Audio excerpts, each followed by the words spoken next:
చంద్రబాబు నాయుడు గారు కానీ, లోకేష్ గారు కానీ, పవన్ కళ్యాణ్ గారు కానీ ఏం చెప్పారు?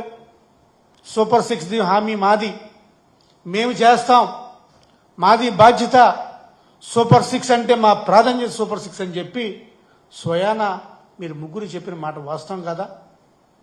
ఒకసారైతే లోకేష్ గారు అయితే ఒక అడుగు ముందుకేసి ఏం చెప్పారు ఒకసారి చూడండి. సూపర్ 6 గురించి, హామీల గురించి.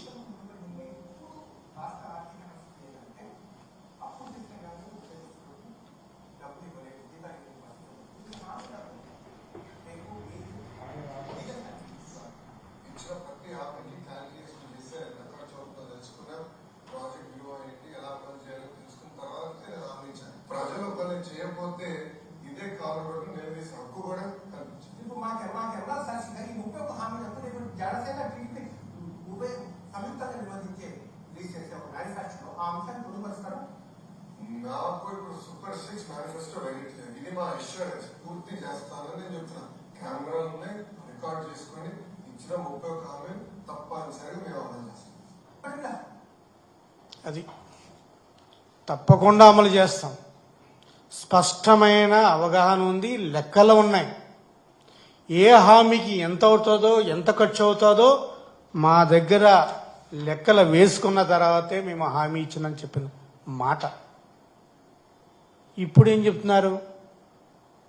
రాష్ట్రం దివాలా తీరిపోయింది, డబ్బులు లేవు, అందుకనే సూపర్ 6 చేతులెత్తేసాం.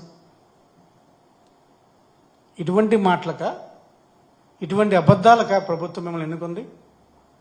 జగన్మోహన్ రెడ్డి గారు చెప్తూనే ఉన్నారు, చంద్రబాబు ఇచ్చిన మాట నమ్మబాకండి. ప్రతిసారి కూడా ఆయన ఎన్నికల సమయంలో ఇష్టం వచ్చిన అబద్ధాలు చెప్తారు. అబద్ధాలని ప్రజలను మోసపోకండి అని చెప్పి ఇప్పుడు ప్రజలు రియలైజ్ అవుతున్నారు. అరే మేము మోసపోయాం, మేము మళ్ళీ మోసపోయాం. పోయినసారి అయితే చంద్రబాబు నాయుడు మాటలు మోసపోయాం, ఈసారి అయితే మోసపోమో. ఎందుకంటే ఈసారి చంద్రబాబు నాయుడు గారితో పాటు బీజేపీ ఉంది, అదేవిధంగా పవన్ కళ్యాణ్ ఉన్నారు. పవన్ కళ్యాణ్ గారు అయితే ప్రశ్నించే పార్టీ కాబట్టి ఆయన ప్రశ్నిస్తాడు అని చెప్పి పవన్ కళ్యాణ్ గారు ఉన్న భరోసాతోటి ఈరోజు కూటమి ప్రభుత్వానికి ఓటు వేస్తే, ఈరోజు కూటమి ప్రభుత్వం ప్రజల్ని అడ్డంగా మోసం చేస్తుంది. ఈ ప్రెస్ మీట్ ద్వారా పవన్ కళ్యాణ్ గారిని, బీజేపీ వారిని ఇద్దరిని అడుగుతున్నా.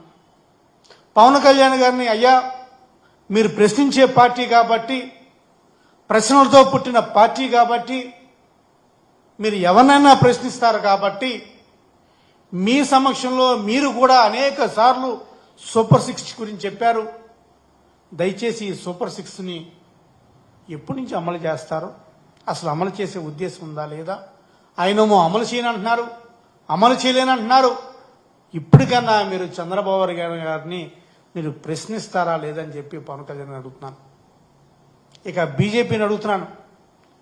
వైఎస్ఆర్ కాంగ్రెస్ పార్టీ హయాంలో రైతు భరోసా కింద కేంద్రం ఇచ్చే నిధులతో పాటు రాష్ట్రం కూడా నిధులు జత చేసి రైతు భరోసా ఇచ్చేది. మరి ఈ ప్రభుత్వ హయాంలో మరి కేంద్రం ఇస్తున్న నిధులు ఏమేని? రైతు భరోసాకి ఇస్తున్న నిధులు ఏమేని? కనీసం కేంద్రం ఇచ్చే రైతు భరోసా నిధుల కన్నా మీరు ఇస్తారా? మీతోటి జోడిస్తారు, మీ వాటాను జోడిస్తారా? అది కూడా జోడించకుండా మీరు ఏం చేస్తారు? మరి ఆ నిధులు ఏమైనట్టు? ఏ సంపదకి వెళ్ళినట్టు? ఎవరి సంపదను సృష్టిస్తున్నారు?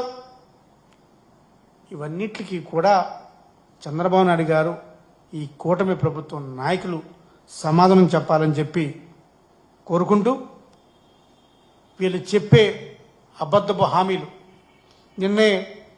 నిన్న మొన్న లోకేష్ గారు విశాఖపట్నం వెళ్తే ఒక పెద్దవాడు అడుగుతుంది, ఫ్రీ బస్సు అన్నావు కదయ్యా, ఫ్రీ బస్సు ఎప్పుడు ఇస్తావు అని చెప్తుంది. దానికి సమాధానం చెప్పట్లే. నీకు పెన్షన్ వస్తుందా? అడిగింది ఏంటి? నా సూపర్ 6 హామీల్లో ఒక హామీ గురించి అడుగుతుంటే, అది కాకుండా ఎక్కడ చూసినా సరే డైవర్షన్ పాలిటిక్స్ని డైవర్షన్గా చేస్తున్నారు. ఇది మంచిది కాదని చెప్పి తెలుగుదేశం